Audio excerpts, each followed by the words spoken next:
بسم الله الرحمن الرحیم. ګوره محترم کله چې ماشوم منګه په دې باندې پوهه کوو چې په یو اسم باندې به موږ دا زما د څو وجو نه وایو. نو هغه ته موږ وایو چې د درې وجو نه به اسم باندې موږ زما وایو، یعنې دا اسم به موږ چې کوم دی نو مرفوع وایو. صحیح شو؟ نو بیا ورته وایي چې بچي د څو وجو نه به چې کوم دی نو په یو اسم باندې موږ زیر وایو. نو ورته د هغې په وجې دولې خو یو وجه چې کوم دی نو هغه سره مضاف الیه ده، چې د مضاف الیه د وجې نه به په یو اسم باندې موږ زیر وایو، موږ به څه وایو؟ هغه موږ مکسور وایو. نو دلته کې ورته تاسو بیا اجرا وکړئ عذاب القبر. ګورئ دلته کې القبر راغلی دی. نو ورته وایي بچي چې القبر دا په مرفوع منصوب مجرور چې کوم دی نو څه دی؟ دا مجرور دی. د څه د وجې نه؟ د مضاف الیه د وجې نه. دغه شان چې کوم دی نو غلام و زیدین، دا زیدین چې کوم دی نو مرفوع منصوب مجرور کې څه دی؟ دا مجرور دی. د څه د وجې نه؟ د مضاف الیه د وجې نه.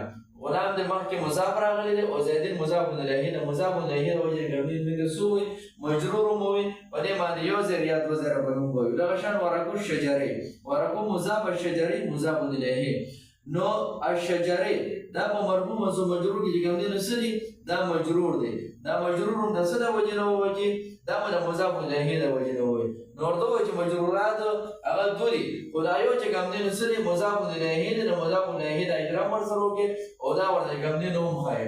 نو ګورئ مرفوعات نه موږ درې ووایي، مبتدا خبر فاعل، او د مجرورات نه کوم دی نو موږ یو ووایي مضاف الیه. په دې باندې ماشوم پوهېږي. ورته ووایي چې دا کسره یعنې دا زیر دا به د څه د وجې نه موږ وایو؟ د مضاف الیه چې کوم ځای کې راغلی نو دا به مجروره وي. د دې د لارې به چې کوم دی نو موږ څه وایو؟ زیر به چې کوم دی نو وایو.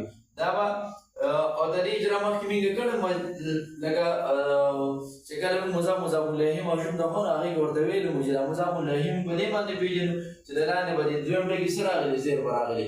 دلته کې ورسره کوم دی نو بیا هم په دې طریقې سره اجرا وکړئ چې مرفوع منصوب مجرور کې څه دی بچې؟ مجرور دی. د څه د وجې نه؟